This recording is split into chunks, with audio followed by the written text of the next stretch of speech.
ବର୍ତ୍ତମାନର ସବୁଠୁ ବଡ଼ ଖବର ବିଜେଡ଼ିର ଚତୁର୍ଥ ପର୍ଯ୍ୟାୟର ଫଳାଫଳ ଟିକେଟ୍ ଫଳାଫଳ ଘୋଷଣା କରାଯାଇଥିବା ବେଳେ ଏହି ପରିପ୍ରେକ୍ଷୀରେ ଆଜି ଯାହା ଜଣାପଡ଼ିଛି ମଧ୍ୟ ନିର୍ବାଚନ ମଣ୍ଡଳୀରେ ପୁଣି ଥରେ ବୁନୁ ଯିଏକି ଅନନ୍ତ ନାରାୟଣ ଜେନା ନାମରେ ପରିଚିତ ବିଧାୟକ ତାଙ୍କୁ ଟିକେଟ୍ ମଧ୍ୟ ଦିଆଯାଇଛି ଏବଂ ଟିକେଟ୍ ଦିଆଯିବା ନେଇ ତାଙ୍କ ରାଜଭବନ ତାଙ୍କ ମହଲରେ ଯାହା ପାଳନ କରାଯାଇଛି। ଆସନ୍ତୁ ଶୁଣିବା ମହିଳାମାନେ ଏ ବିଷୟରେ ଆମ ବୁନୁ ଭାଇ ଆଜି ଟିକେଟ ପାଇଛନ୍ତି।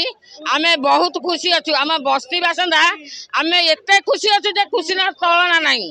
ଆଉ ବୁନୁ ଭାଇ ଆମ ସାଙ୍ଗରେ ସଦାବେଳେ ଅଛନ୍ତି, ରହିଛନ୍ତି, ରହିବେ। କାଳିଆ ରଥକୁ ଝୁଲି ଝୁଲି ଝୁଲି ଝୁଲି ଆସୁଛି, ଶଙ୍ଖ ବାଜୁଛି, ଶଙ୍ଖ ବାଜୁଛି। ଆଜି ନାଚିବ ଗୌର ରଜାରେ ବଜାରେ ଶଙ୍ଖ ବଜା। ଆଜି ନାଚିବ, ଆଜି ନାଚିବ, ନାଚିବ ଗୌର ରଜାରେ ବଜାରେ ଶଙ୍ଖ ବଜା। ଆଜି ନାଚିବ ଗୌର ରଜାରେ ବଜାରେ ଶଙ୍ଖ ବଜା। ଆଜି ନାଚିବ, ଆଜି ନାଚିବ, ନାଚିବ, ନାଚିବ ଗୌର ରାଜାରେ ବଜାରେ ଶଙ୍ଖ ବଜା। ଆଜି ନାଚିବ ଗୌର ରଜାରେ। ଆଜି ତ ଆମର କହିବାକୁ ଗଲେ ଏକ ପ୍ରକାର ବିଜୟର ଦିବସ। ଏଇଟା ଭାଇଙ୍କର ଦୀର୍ଘ 25 ବର୍ଷର ସେବାର ଆଜି ଫଳ। ଏଇଟା ଆମର ମାନ୍ୟବର ମୁଖ୍ୟମନ୍ତ୍ରୀଙ୍କ ଉପରେ ଆସ୍ଥା ଆଉ ବିଶ୍ୱାସ ଥିଲା ଯେ ସେ ଭାଇଙ୍କୁ ଏଥର ବି ଆମ ଲୋକଙ୍କ ସେବା ପାଇଁ ଲୋକଙ୍କ ସହ ରହିବେ। ଆଉ ଧନ୍ୟବାଦ ଆଜ୍ଞା। କଥାରେ ଅଛି ଯେ ଯୋଉ ଅପେକ୍ଷାର ଯୋଉ ମିଠା ଫଳ ମିଳେ, ଅପେକ୍ଷାର ଫଳ ମିଠା। ତ ଏଇଟା ଯୋଉ ଲୋକମାନଙ୍କର ଉତ୍ସୁକତା, କେତେ ଭଲ ପାଇବା ଭାଇଙ୍କ ପାଇଁ, ଯୋଉଠି ସବୁ 3 ଥର ବାହାରି ସାରିଛି, ଲୋକମାନଙ୍କର ଗୋଟେ ମାନେ ଭିତରେ ରହୁଥିଲା ଯେ ଭାଇଙ୍କର କାହିଁ ଆସୁନି।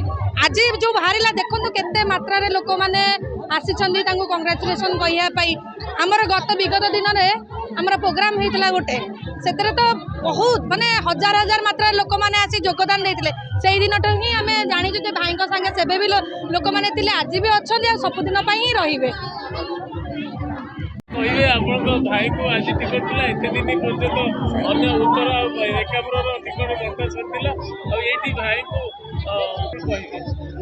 ପ୍ରକୃତରେ କହିବାକୁ ଗଲେ ଗୋଟେ ପ୍ରକୃତ ନେତା ସିଏ ଯାହା ଭିତରେ ଗୋଟେ ସହିଷ୍ଣୁଶୀଳତା ଥାଏ, ତ ସେଇଟା ହେଉଛି ଭାଇଙ୍କୁ ଆଜି ପରିଚୟ ମିଳିଛି। ସେ ଏତେ ଦିନ ହେଲାଣି, ବହୁତ ନେତା ତ ଦଳ ସବୁ ଡେଇଁକି ପଳେଇଗଲେ ଟିକେଟ୍ ନ ପାଇବାରୁ, କିନ୍ତୁ ଭାଇଙ୍କର ଆମର ସୁପ୍ରିମୋଙ୍କ ଉପରେ ଭରସା ଥିଲା, ଭଗବାନଙ୍କ ଉପରେ ଭରସା ଥିଲା। ଆଜି ପବିତ୍ର ଇଦ୍ ଉପରେ ଭଗବାନ ଆଉ ଅଲ୍ଲାହ 2 ଜଣଙ୍କର ବ୍ଲେସିଂ ତାଙ୍କୁ ମିଳିଛି, ଆଜି ଟିକେଟ୍ ବି ମିଳିଛି। ଏଇଟାକୁ କହିବାକୁ ଗଲେ 75% ଏଇଟା ବିଜୟ ତାଙ୍କର। ପୂର୍ବ ଦିନରେ ଲକ୍ଷ୍ମୀ ସାଗରରେ ଯେଉଁ ଆମର ଗୋଟେ ମହାସମାବେଶ ହେଇଥିଲା, ଆପଣମାନେ ଦେଖିଥିବେ ଯେ ଭାଇଙ୍କୁ କେତେ ମାତ୍ରାରେ ଲୋକ ସହଯୋଗ କରୁଥିଲେ। ବହୁତ ଲୋକ ବହୁତ କଥା ଗପୁଥିଲେ। ମୋର କିନ୍ତୁ ପ୍ରଥମ ଦିନରୁ ଗୋଟିଏ କଥା ଥିଲା, ରାସ୍ତାରେ ହାତୀ ଚାଲିଲେ 100 କୁକୁର ଭୁକିବେ। ସେ କୁକୁର ଭୁକିକି ଆଜି ତାଙ୍କୁ କଡ଼ା ଜବାବ ମିଳିଛି, ଆଉ ସେମାନେ ଆଜି ପ୍ରକୃତରେ ଚୁପ୍ ହେଇଯାଇଛନ୍ତି।